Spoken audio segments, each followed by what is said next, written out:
For a club that has looked to have stability at its core for the past 12 years of ownership, the current landscape at Liverpool appears far less steady than it did.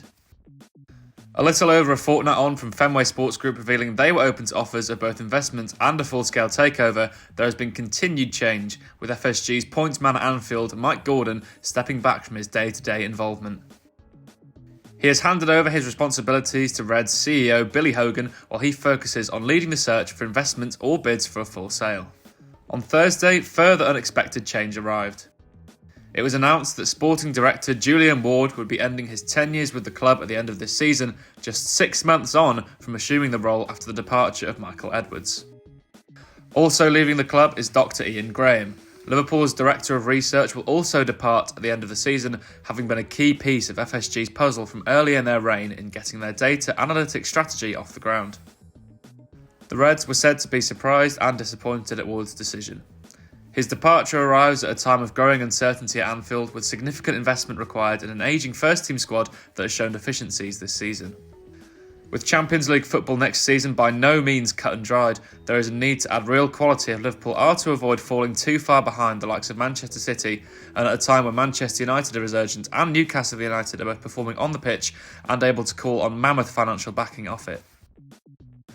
The timing is of course interesting. Just 2 weeks on from FSG signalling that they were unsure of their own long-term future at Anfield, the decision of Ward to express his desire to leave at the end of the season is less than ideal for the Reds and their owners, who must now traverse the need to both look at options for their exit and also decide upon measures for the longer-term strategy at the club.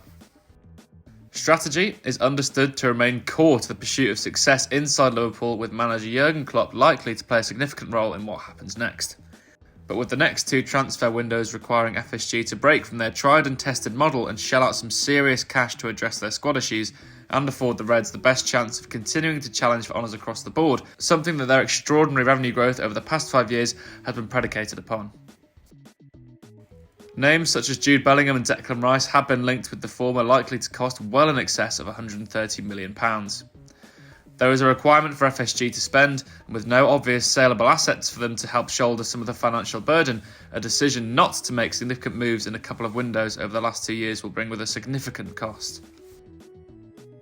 While there has been a commitment to strategy from within, the instability caused by recent changes and on the back of the departure of Edwards in the summer has raised questions around whether it remains workable year in, year out. A fallow year for player sales can't mean limited transfer spend, with the pace of spending of their rivals meaning that they will be unable to stand still.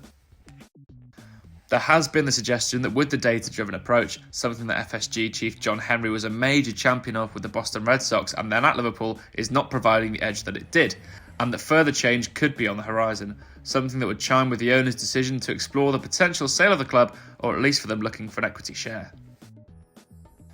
But while some question whether the FSG approach can maintain a successful team at the very top of European football, there are ownership groups out there who are subscribing to that very notion in a bid to steer their clubs away from having to take such an active and expensive role in the wild west of the transfer market. What happens beyond the next 2 windows and the direction the Reds will take with regards to their approach to recruitment could be open to change, with a potential sale of the club and overhaul needed for key positions within the recruitment team. For the first time in a long time, there is a large degree of uncertainty around Liverpool and their future direction.